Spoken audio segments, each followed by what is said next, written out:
जय जय श्री कृष्णा। राधे राधे। आज हम सुनेंगे कार्तिक मास महात्म्य के 29वें अध्याय की कथा। बोलिए विष्णु भगवान की जय हो। राजा पृथु कहते हैं, हे नारद जी, आपने कल के द्वारा मुक्ति पाए जाने का सारा वृतांत मुझसे कहा, जिसे मैंने बड़े ध्यान से सुना है। हे नारद जी, यह काम उन दोनों नदियों के प्रभाव से हुआ था। कृपा यह भी मुझे बताने की कृपा करें। तब नारद जी बोले, हे राजन, कृष्णा नदी साक्षात भगवान श्री कृष्ण जी महाराज का शरीर और त्रिवेणी नाम की नदी भगवान शंकर का शरीर है। इन दोनों नदियों के संगम का महात्म्य में तो श्री ब्रह्मा जी भी वर्णन नहीं कर सकते। फिर भी क्योंकि आपने पूछा है, इसीलिए आपको इनकी उत्पत्ति का वृतांत सुनाता हूँ। आप ध्यान से सुनो। एक समय की बात है, चाक्षुष किया वह भगवान विष्णु, भगवान शंकर और सभी देवी देवताओं सहित यज्ञ की सामग्री लेकर उस पर्वत के शिखर पर गए। महर्षि भृगु आदि ऋषियों ने ब्रह्मा मुहूर्त में उन्हें दीक्षा देने का विचार किया। इसके बाद भगवान विष्णु ने ब्रह्मा जी की भार्या रा को बुलाया। वह बड़ी ही धीमी गति से आ रही थी। इसी बीच ऋषि भृगु जी भगवान विष्णु से कहने लगे, हे प्रभु, आपने तुरा को शीघ्रता से बुलाया था, वह क्यों नहीं आई? ब्रह्मा मुहूर्त निकल जाएगा, शुभ मुहूर्त बीत जाएगा। इस पर भगवान विष्णु बोले, यदि तोरा यथा समय पर यहाँ पर नहीं आती है, तब आप गायत्री को ही स्त्री मानकर दीक्षा विधान कर दीजिए। क्या देवी गायत्री पुण्य कर्म में ब्रह्मा जी की स्त्री नहीं हो सकती? नारद जी कहते हैं, हे राजन, भगवान विष्णु की इस बात का समर्थन भगवान शंकर जी ने भी किया। यह बात सुनकर प्रभु जी ने देवी गायत्री को ही ब्रह्मा जी के दाई और बिठाकर दीक्षा विधान आरंभ कर दिया। जिस समय ऋषि मंडल देवी गायत्री को दीक्षा देने लगा, उसी देवी रा भी यज्ञ मंडल में आ पहुंची। ब्रह्मा जी के दाई और गायत्री को बैठा देखकर ईर्ष्या से कुपित होकर रा देवी बोली, जहाँ अपुज की पूजा और पूज्य की अप्रतिम मृत्यु और भय, यह तीनों अवश्य ही हुआ करते हैं, यह गायत्री ब्रह्मा जी के दाई और मेरे स्थान पर विराजमान हुई है, इसीलिए अदृश्य बहने वाली नदी होगी। आप सभी देवताओं ने बिना विचारे इन्हें मेरे स्थान पर बैठ उठाया है, इसीलिए आप सभी जड़ रूप नदियां होंगे। नारद जी कहते हैं, हे राजन, इस तरह देवी तरा के शाप को सुनकर गायत्री देवी भी क्रोध से आग बबूला हो गई और अपने होठों को काटने लगी। देवताओं के मना करने पर भी उन्होंने उठकर देवी तारा को शाप दे दिया। गायत्री देवी बोली, हे देवी तारा, जिस प्रकार ब्रह्मा जी तुम्हारे पति हैं, उसी तरह मेरे भी पति हैं। तुमने मुझे व्यर्थ ही में श्राप दिया है, इसीलिए अब तुम भी नदी हो जाओ। अब तो देवताओं में खलबली मच गई। सभी देवता देवी तारा को साष्टांग प्रणाम करने लगे और कहने लगे, हे देवी, तुमने ब्रह्मा आदि सभी देवताओं को जो शाप दिया है वह उचित नहीं, क्योंकि यदि हम सब जड़ रूप नदियां हो जाएंगे, फिर तो निश्चित ही तीनों लोक नहीं बच पाएंगे। क्योंकि यह शाप तुमने बिना विचारे दिया है, इसीलिए तुम इसे वापस ले लो। तब द्वारा देवी बोली, हे देवकनों, आपके द्वारा यज्ञ की आरंभ में गणेश पूजन नहीं किया गया, इसी कारण यह विघ्न उत्पन्न हुआ है। मेरा यह श्राप कदापि खाली नहीं जा सकता, इसीलिए आप सभी अपने अंगों से जड़ी बूत होकर अवश्यमेव नदियां बनोगे। हम दोनों सोतन भी अपने अपने अंशों से पश्चिम में बहने वाली नदियां बनेंगी। नारद जी राजा पृथु से कहते हैं, हे राजन, देवी तोरा के इस वचन को सुनकर भगवान विष्णु और भगवान शंकर और सभी देवी देवता अपने अपने अंशों से नदियां बन गए। भगवान विष्णु के अंश से कृष्णा, भगवान शंकर के अंश से वेणी, ब्रह्मा जी के अंश से ककुदमती नाम की नदियां उत्पन्न हो गई। समस्त देवताओं ने अपने अंशों को जड़ बनाकर वही सहे पर्वत पर फेंक दिया। फिर उन लोगों के अंश पृथक पृथक नदियों के रूप में बहने लगे। देवताओं के अंशों से सहस्त्र की संख्या में पश्चिम की ओर बहने वाली नदियां उत्पन्न हुई। गायत्री देवी और रा देवी दोनों पश्चिम की ओर बहने वाली नदियां होकर एक साथ बहने लगी। तब उन दोनों का नाम सावित्री पड़ा। ब्रह्मा जी ने यज्ञ स्थान पर भगवान विष्णु और भगवान शंकर की स्थापना की। दोनों देवता महाबल और अतिबल के नाम से प्रसिद्ध हुए। हे राजन, कृष्णा और वेणी नदी की उत्पत्ति का यह वर्णन जो भी मनुष्य सुनता है अथवा सुनाता है उसे नदियों के दर्शन और स्नान का फल प्राप्त होता है। बोलिए विष्णु भगवान की जय हो। यहाँ पर कार्तिक मास महात्म्य के 29वां अध्याय की कथा समाप्त होती है। अब सुनिए। किसी गांव में एक साहूकार था, उसके एक बेटा और एक बहू थी। साहूकार की बहू बहुत संस्कारी, आदर्श और पतिव्रता स्त्री थी। पूरे घर का काम बहुत अच्छे से संभाल लेती थी। वह बहुत सुंदर भी थी।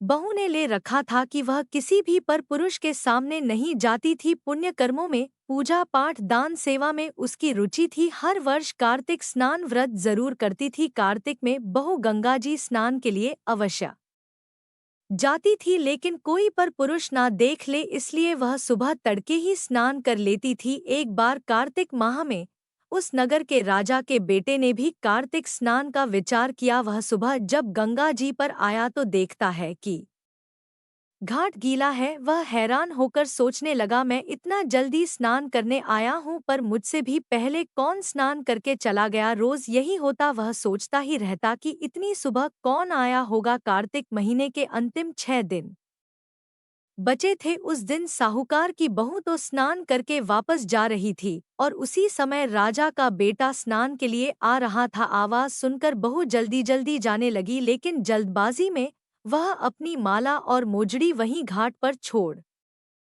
गई। राजा का बेटा जब घाट पर पहुंचा तो उसने घाट पर वह माला और मोजड़ी देखी तो वह समझ गया कि कोई स्त्री है जो मुझसे पहले यहाँ स्नान करने आती है। राजा के बेटे ने उस माला और मोजड़ी को हाथ में उठा लिया और सोचने लगा कि जिस स्त्री की माला और मोजड़ी इतनी सुंदर है वह खुद कितनी सुंदर होगी। उसके मन में पाप आ गया। उसने पूरे गांव में घोषणा करवा दी कि जिस स्त्री की यह माला और मोजड़ी है वो 5 रात मेरे पास आएगी। सारे गांव में थू थू होने लगी, लेकिन राजा का बेटा है, कोई बात टाल ही नहीं सकता। साहूकार की बहू ने राजा के बेटे को संदेश भिजवाया, यह माला और मोजड़ी मेरी है। मैं 5 रात गंगा जी के घाट पर आऊंगी, वहां मुझसे जो कहना है कह लो। साथ ही एक साक्षी ले आना जो यह साख भर सके कि मैं 5 रातों तक वहां आई थी। राजा के बेटे ने कहा, इस परम सुंदरी को तो बस मैं ही देखूंगा। और अपने साथ उसने एक सुआ को बोलने वाले तोते को डोट पिंजरे में बंद करके घाट के किनारे पेड़ पर टांग दिया और खुद वहां बैठकर उस स्त्री के सपने संजोने लगा। बहू रात को जब घाट पर आई, पहली पौड़ी पर पैर रखा और बोली, हे कार्तिक के ठाकुर राई दामोदर पांचों पांडु छठे नारायण भीकम राजा, मुझ पर कृपा करो, मेरी लाज रखो, उस पापी को नींद आ जाए। तभी राजा के बेटे को नींद आ गई। बहू नहा धोकर जाने लगी तो तोते से बोली, सुवा सुवा तेरे गल डालूंगी हीरा, मेरी साग भरियो मेरे वीरा। सुवा यानी तोता बोला, कभी वीर भी साग भरता है। तो फिर से वह बोली, सुवा सुवा सुबह तेरे पग लूंगी नेवर, साख भरियो मेरे देवर। सवा ने कहा, ठीक है भाभी, मैं तेरी साख रखूंगा। वह चली गई। तब राजा का बेटा हड़बड़ा कर उठा तो सुवा से पूछा, सुवा वो आई थी क्या, कैसी थी? सुवा बोला, आ की सी बिजली होली की सी झल, केले की सी कामिनी, गुलाब का सा रंग। अगले दिन राजा के बेटे ने सोचा, आज मैं अपनी उंगली में चीरा लगा लेता हूँ, दर्द के मारे मुझे नींद ही नहीं आएगी। वह उंगली चीर कर वहां लेट गया। बहू आई और उसी तरह प्रार्थना करने लगी और राजकुमार को फिर से नींद आ गई। वह स्नान करके फिर चली गई। राजकुमार ने फिर तोते से पूछ तो उसने वह सारी बातें दोहरा दी। अगले दिन राजकुमार आंखों में मिर्ची डालकर बैठ गया। बहू आई उसी तरह प्रार्थना करने लगी। भगवान के प्रभाव से राजकुमार को फिर से नींद आ गई। जब वह चली गई तब राजकुमार उठा और फिर से तोते से पूछा। तोते ने वही सारी बातें उसे बता दी। राजकुमार अगले दिन बिना बिस्तर के बैठा कि बिस्तर की गर्मी से मुझे नींद आ जाती है। बहू आई, प्रार्थना करी, सुबह स्नान करके फिर से चली गई। राजकुमार फिर उठा, तोते से पूछा। तोते ने फिर से वही सारी बातें बता दी। अगले दिन राजकुमार अंगीठी जलाकर बैठ गया। साहूकार की बहू आई, प्रार्थना करी, भगवान 4 रातें तो निकाल दी, अब यह अंतिम रात है, इसे और निकाल दो। भगवान ने फिर उसकी बात रखी और राजकुमार को फिर से नींद आ गई। जब वह जाने लगी तो तोते से बोली, इस पापी को कह देना कि 5 रातें पूरी हो गई है, वह मेरी माला और मोजड़ी मेरे घर भिजवा दे। सुबह राजकुमार की आँख खुली तो तोते से पूछा, क्या वह आई थी? तोता बोला, हाँ आई थी, और उसने अपनी माला और मोजड़ी मंगवाई है। यह सुनकर राजकुमार सोचने लगा कि वह तो सत की थी, तभी तो भगवान ने उसका का सत रखा। कुछ दिनों बाद राजकुमार को कोढ़ हो गया। राजा ने ब्राह्मणों को बुलवाकर पूछा, मेरे बेटे का शरीर क्यों जल रहा है? उसने तो कार्तिक स्नान भी किया है। तब ब्राह्मणों ने बताया कि इसने पतिव्रता स्त्री पर बुरी नजर डाली, इसलिए ऐसा हुआ है। राजा ने जब इसका उपाय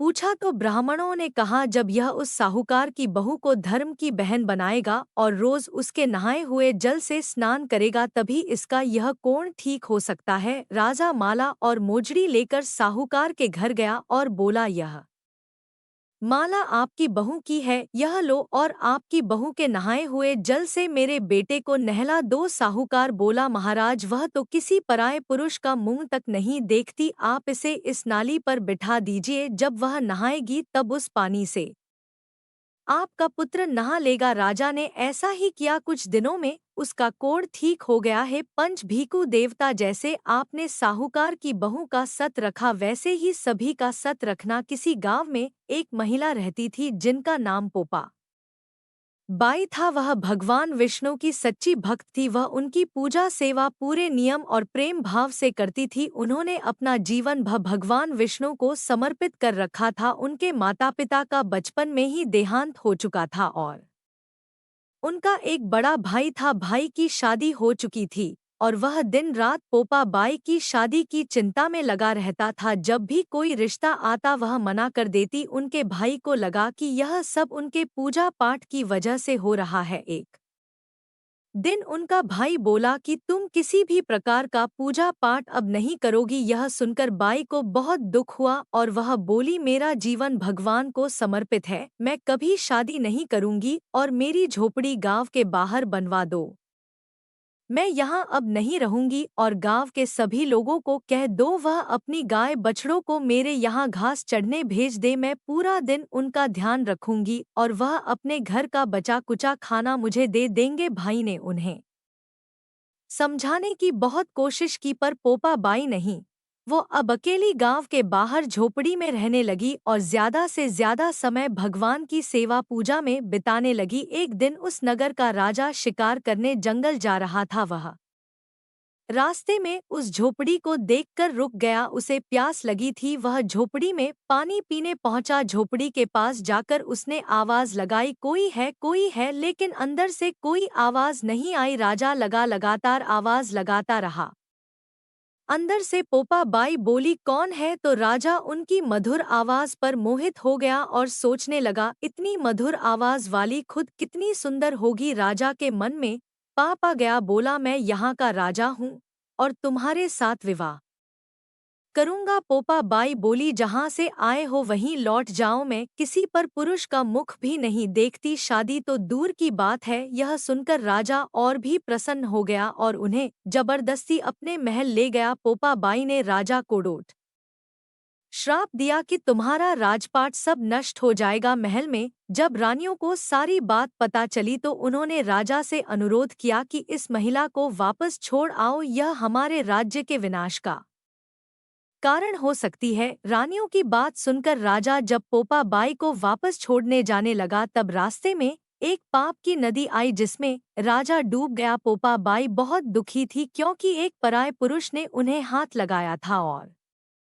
उनका सतीत्व नष्ट करने की कोशिश करी थी। पोपा बाई ने वहीं अपनी इच्छा शक्ति से अपने प्राणों को त्याग दिया। जब पोपा बाई धर्मराज के पास पहुंची तो उन्होंने पोपा बाई का बहुत आदर और मान किया और बोले, आपको वैकुंठ वास तो नहीं मिल सकता क्योंकि आपने विधान के अनुसार नहीं बल्कि अपनी इच्छा शक्ति से प्राण त्यागे हैं, परंतु भगवान विष्णु की आज्ञा से आपको सोने का राज्य दिया जाएगा। तो दोस्तों, यह थी भगवान विष्णु की एक अनन्य भक्त पोपा बाई की कहानी। अब सुनिए पीपल पटवारी की कथा। एक समय की बात है, एक गुजरी थी, उसने अपनी बहू को एक दिन दूध दही बेचने को कहा। वह उसे बेचने गई तो उसने रास्ते में देखा कुछ औरतें पीपल पटवारी सींच रही थी। इस पर उसने उन औरतों से पूछा, आप यह क्या कर रही हो? औरतों ने कहा, हम पीपल पटवारी सींच रही हैं, इससे घर में धन धान्य बढ़ता है और खोया पति भी मिल जाता है। बहू बोली, ऐसी बात है तो मैं भी पानी की जगह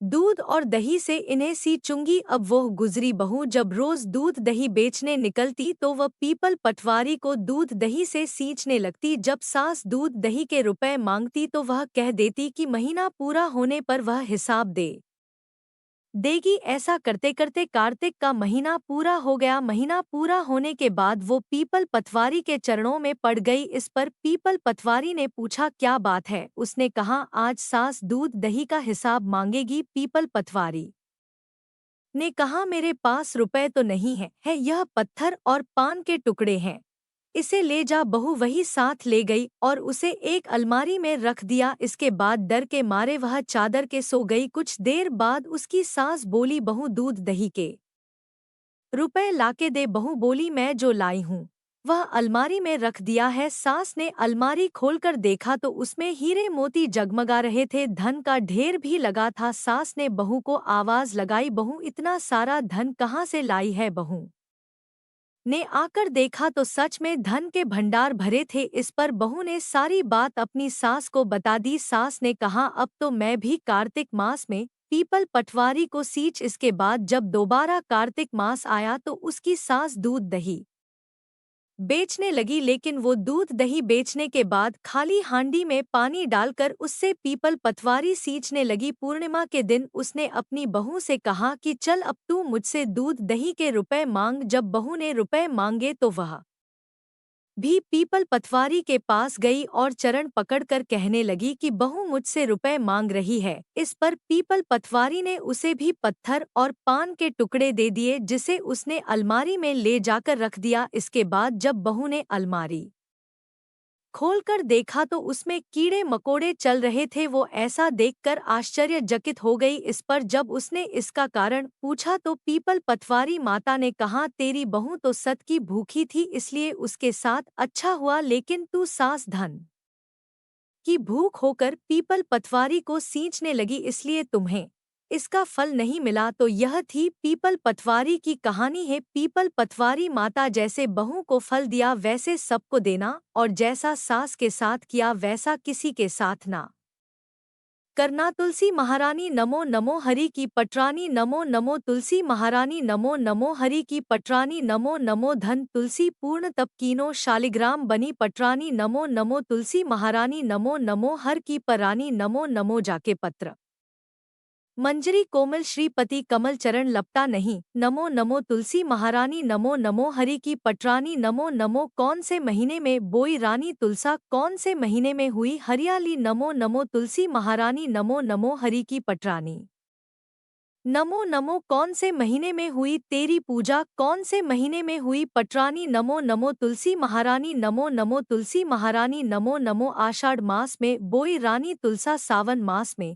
की हरियाली नमो नमो। तुलसी महारानी नमो नमो हरि की पटरानी नमो नमो। कार्तिक मास में हुई तेरी पूजा, मंगसिर मास में हुई पटरानी नमो नमो। तुलसी महारानी नमो नमो हर की पटरानी नमो नमो। धूप दीप नैवेद्य आरती पुष्पन की वर्षा बरसानी नमो नमो। तुलसी महारानी नमो नमो। तुलसी महारानी नमो नमो। छपन भोग छ व्यंजन बिन तुलसी हरि एक न मानी नमो नमो। तुलसी महारानी नमो नमो हरि की पटरानी नमो नमो। जो कोई तुलसी जी को सवेरे गाए श्री कृष्ण के दर्शन पाए नमो नमो। तुलसी महारानी नमो नमो हरि की पटरानी नमो नमो। जो कोई तुलसी जी को दोपहर को गाए खीर खांड के भोग लगाए नमो नमो। तुलसी महारानी नमो नमो हरि की पटरानी नमो नमो। जो कोई तुलसी जी को सांझ को गाए श्री कृष्ण जी की आरती उतारे नमो नमो। तुलसी महारानी नमो नमो हरि की पटरानी नमो नमो। जो कोई तुलसी जी को रात को गाए श्री कृष्ण के चरण दबाए नमो नमो। तुलसी महारानी नमो नमो हरि की पटरानी नमो नमो। सभी सखी मैया तेरो यश गावे भक्ति दान दीजो महारानी नमो नमो, तुलसी महारानी नमो नमो, तुलसी महारानी नमो नमो, हरि की पटरानी नमो नमो, तुलसी महारानी नमो नमो। बोलिए तुलसी माता की जय हो।